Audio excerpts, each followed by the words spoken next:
বাংলাদেশে একটা আমূল পরিবর্তন হয়েছে। আপনারা সকলেই জানেন বাংলাদেশের এই পরিবর্তন আমরা সবাই সাক্ষী হয়ে থাকলাম। আমরা 89-এর আন্দোলন দেখেছি। আজকে যে পরিবর্তন হয়েছে এই পরিবর্তনের সাথে আমরা সবাই এ থেকে আমাদের শিক্ষা নিতে হবে। আমরা যারাই নেতৃত্বে আছে আমাদের এ থেকে শিক্ষা নিতে হবে। আমরা যারা নেতৃত্বে বসবো, চেয়ারে বসবো, আমরা যেন বাংলাদেশের মানুষের কথা চিন্তা করি, গরিব মেহনতি মানুষের কথা চিন্তা করি। আমাদের চেয়ার কোনোদিন চিরস্থায়ী সেটা যেন আমরা চিন্তা করি। আজকে আমার এখানে উপস্থিত হয়েছেন আগামী দিনের ভবিষ্যৎ এখানে বিশেষ করে আমাদের সকল অত্যন্ত প্রিয় এই বাংলাদেশের মানুষের অগণিত মানুষের প্রাণপ্রিয় নেতা যার দিকে বাংলাদেশের মানুষ চেয়ে আছে। আমাদের এখানে উপস্থিত আছেন বিএনপির চেয়ারপারসন জনাব তারেক রহমান সাহেব, উপস্থিত আছেন ওনার সহধর্মিনী জুবাইদুর রহমান সাহেব, জুবাইদা রহমান, এবং এখানে যারা উপস্থিত আছেন মোহিত ভাই সহ, মালিক ভাই সহ, এখানে কয়েসর, আমার পাশা ভাই, আপনারা সকলে অত্যন্ত গুরুত্বপূর্ণ ব্যক্তি। এখানে আসলে বক্তব্য আমি যেটা বুঝতে পারছি যে এখানে আমরা এখানে ইসলামিক আলোচনা আমরা শুনতে চাই, এখানে দোয়া করতে চাই, যার জন্য আমি আশা করবো আমাদের অনুষ্ঠানটা আমরা সংক্ষিপ্তভাবে শেষ করবো। আমি আপনাদের সকলকে ধন্যবাদ জানাচ্ছি। দীর্ঘদিন আপনারা আন্দোলন করেছেন, এখানে আমি নিজে সাক্ষী। এখানে বিভিন্ন অনুষ্ঠানে আপনারা দেখেছি কিভাবে নেতার প্রতি আপনাদের শ্রদ্ধা, কিভাবে ভালোবাসা আপনারা দেখিয়েছেন বিগত দীর্ঘদিন। ইনশাআল্লাহ সেদিন দূরে নয়, ওনার মাধ্যমে বাংলাদেশের পরিবর্তন আসবে।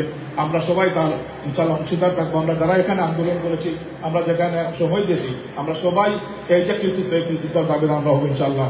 সবাই আমাদের জন্য দোয়া করবেন, বাংলাদেশের জন্য দোয়া করবেন। আমাদের আগামী দিনের আমাদের নেতৃত্ব আমাদের জনাব তারেক রহমান সাহেবের জন্য দোয়া করবেন, ওনার পরিবারের জন্য, বিশেষ করে আমাদের দেশনেত্রী খালেদা জিয়া। আজকে আমি কালকে বলেছিলাম একটা অনুষ্ঠানে যে আমরা দেখতে পেরেছি এই পরিবর্তনটা। আমরা জানি না, আশায় ছিলাম যে পরিবর্তন একটু, বিশেষ করে আমাদের নেত্রী যে নিজের চোখে এই শেখ হাসিনা, ডাইনি শেখ হাসিনা প্রথম দেখেছেন, সেজন্য আমরা অত্যন্ত খুশি। উনি নিজের চোখে দেখেছেন উনি কিভাবে দেশ কাঁপতে হয়েছে। আজকে এটা থেকে এগেন শিক্ষা। উনি বলেছিলেন দেশ আমার, আমি দেশ ছেড়ে যাবো না, উনাকে দেশ থেকে পালাতে হয়েছে। তো আমি রাজনৈতিক বক্তব্য দিব না, অন্য সময় আছে বৈশ্বিক বক্তব্য রাখবো, কিন্তু আমরা দোয়া করবো এই পরিবারের জন্য। বারবার তারা আমাদের দেশকে সার্ভিস দিয়েছেন, বারবার দেশের মানুষের জন্য কাজ করেছেন। আবারও তারা ইনশাআল্লাহ এই দেশের জনগণের জন্য কাজ করবেন। Many children have lost their fathers who are remembered for their deeds and cherished for their love. Numerous mothers now mourn their children who could have grown into worthy citizens but met with untimely death.